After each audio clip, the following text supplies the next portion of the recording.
Bonjour à tous, dans le deuxième livre des rois, nous avons toute une série de miracles qui nous sont rapportés et qui sont le fruit non seulement de la foi d'un homme qui s'appelle Élisée, mais également le témoignage de la puissance de Dieu en action.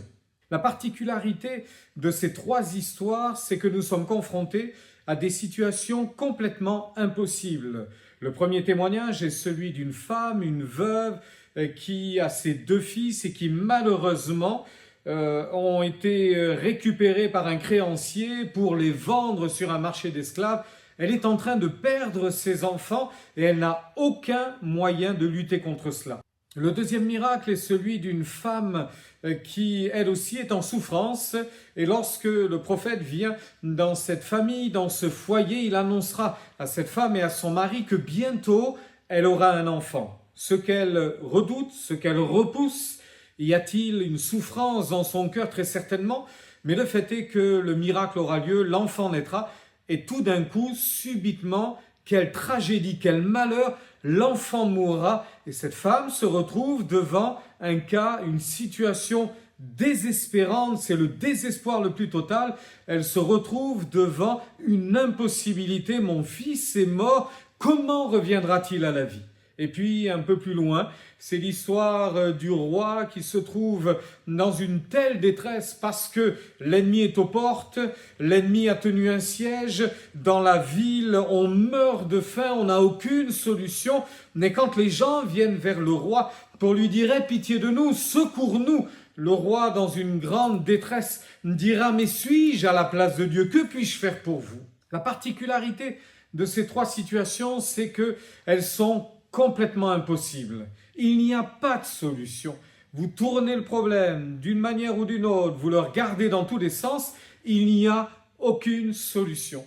Et pourtant, voyez-vous, et c'est ça la finalité de toutes ces histoires, dans chacune d'entre elles, il y aura un miracle.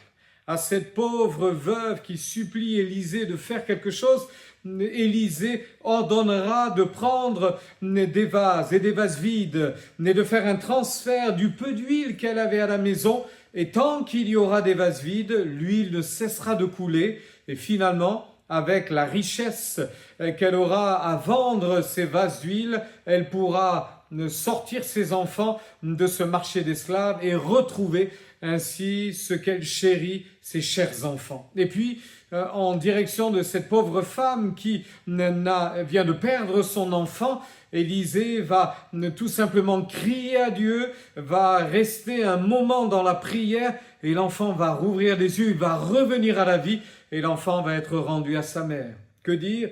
Ce miracle opéré dans une nuit incroyable alors que les ennemis sont là, serrent la ville de Samarie et que bientôt elle va tomber.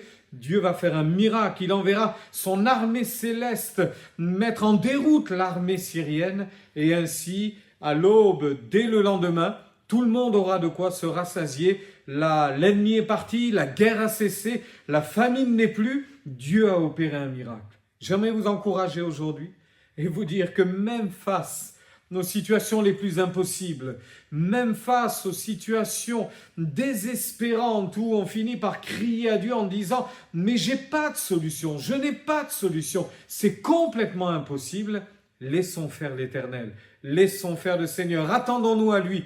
Il est un Dieu de miracles, un Dieu puissant. Aujourd'hui encore, il est prêt à agir. Aujourd'hui encore, nous voulons lui faire confiance. Aujourd'hui encore, face à toutes nos impossibilités, nous regarderons au Dieu de l'impossible. Je vous souhaite une belle journée bénie.